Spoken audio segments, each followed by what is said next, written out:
నమస్తే అండి. Welcome back to our Karuna's tasty foods channel. ఈరోజు మనం బెల్లం గవ్వలు తయారు చేసుకోవడం ఎలాగో చూస్తున్నాము.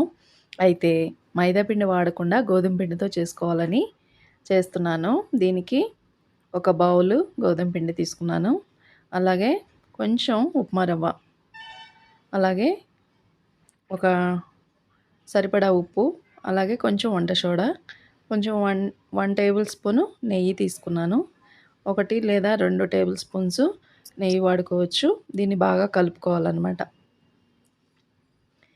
పిండంతా మొత్తం సాల్టు, వంట సోడా, ఈ వేసుకున్న నెయ్యి మొత్తం రవ్వ కూడా మొత్తం మిక్స్ అయ్యేలాగా కలుపుకున్న తర్వాత మనం నీళ్లు చిలకరించుకుంటూ చపాతీ పిండి ఏ విధంగా కలుపుకుంటామో ఆ విధంగా బాగా సాఫ్ట్గా మనం కలుపుకోవాలి. ఈ విధంగా సాఫ్ట్గా కలుపుకున్న తర్వాత ఒక 5-10 నిమిషాలు మూత పెట్టి పక్కన పెట్టుకోవాలి. ఈ లోపల మనం బెల్లం కట్ చేసుకొని పాకానికి సిద్ధం చేసుకోవచ్చు. అలాగే నూనె కూడా స్టవ్ పై పెట్టుకొని నూనె కూడా లో ఫ్లేమ్లో వేడి పెట్టుకోవచ్చు. ఈ లోపల మనం ఇది చాలా సాఫ్ట్గా ఉంది. ఇప్పుడు దీన్ని మనం చిన్న చిన్న బాల్స్గా తయారు చేసుకోవాలన్నమాట.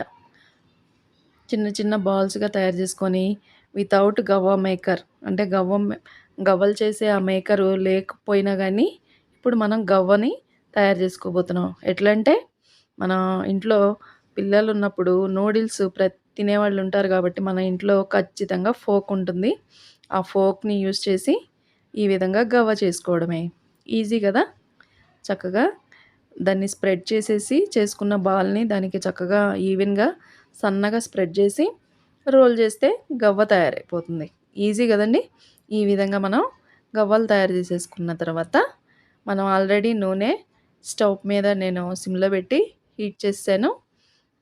ఫస్ట్ సారి వేసుకున్న ఈ ప్లేట్ గవ్వలు మనం నూనెలో డ్రాప్ చేసుకుని మీడియం ఫ్లేమ్ పెట్టుకుంటే అవి ఈక్వల్గా ఏగుతూ ఉంటాయి. బాగా లోపల చక్కగా వేగుతాయి. లేదంటే కనుక మాడిపోయే అవకాశం ఉంటుంది. కాబట్టి 1 బై 1 డ్రాప్ చేసుకోవచ్చు.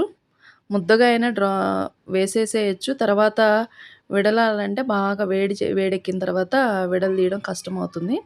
అందుకని కొన్ని నేను అట్లా విడివిడిగా వేసాననమాట. అట్లాగ వేసుకోవడం వల్లనే అన్నీ షేప్ మారకుండా ఉంటాయి. ఇప్పుడు ఈక్వల్గా అవి వేగుతూ ఉన్నాయి. ఈ లోపల మిగిలిన పిండి కూడా గవ్వలుగా చేసేసుకుంటూ ఒక పక్కన పెట్టేశాను. ఇప్పుడు ఇవన్నీ లో ఫ్లేమ్లోనే వేగుతున్నాయి. 5-10 నిమిషాలు పడుతుంది ఒక్కొక్క వాయ వేగడానికి.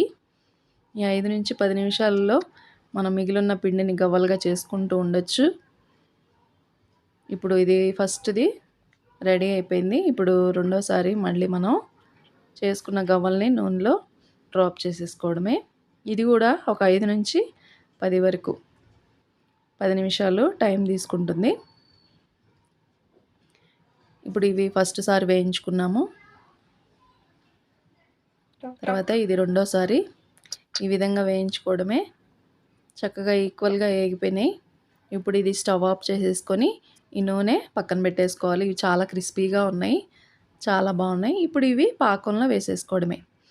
నేను బౌల్ గోధుమ పిండి తీసుకున్నాను కాబట్టి అదే బౌల్తో సగము బెల్లం తీసుకున్నాను.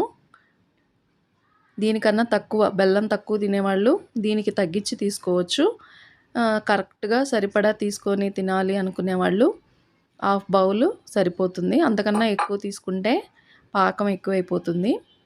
కాబట్టి ఇప్పుడు కొంచెం నేను నీళ్ళు కూడా యాడ్ చేసి లో ఫ్లేమ్లోనే తీగ పాకం వచ్చే వరకు కూడా మనం బెల్లాన్ని ఉడికించుకుంటూ ఉండాలి. తీగ పాకం మనం చెక్ చేసుకుంటూ ఉండాలి. తీగ పాకం వచ్చాక మనం ఆ చేసుకున్న గవ్వలన్నిటిని దీనిలో కలిపేసుకోవాలి. అయితే స్టవ్ లో ఫ్లేమ్లోనే ఉండాలి. లో ఫ్లేమ్లో ఉండి వీటిని బాగా కలుపుతూ ఉండాలి. కిందకి మీదకి కలపడం వల్ల ఆ బెల్లం అంతా ఈ గవ్వలకి పట్టేస్తుంది. పట్టినట్టుగా పీల్చుకుంటుంది కాబట్టి అడుగున ఇంకా మనకి ఆ బెల్లం అనేది కనపడదనమాట. ఆ పాకం అనేది ఉండదు. మొత్తం గవ్వలకి పట్టిన తర్వాత మనం స్టవ్ ఆఫ్ చేసుకోవాలి.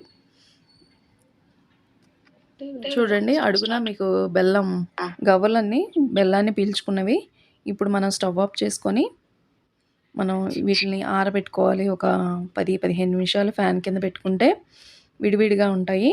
చేతికి అంటుకోకుండా కూడా ఉంటాయి. తీగ పాకం గనక రాకుండా గనక వేస్తే అవి ఇంకా కొంచెం సేపు స్టవ్ పైనే పెట్టుకొని కొంచెం బెల్లం అంతా గవ్వలకి పట్టేదానికి కొంచెం సేపు ఉండనిస్తే సరిపోతుంది.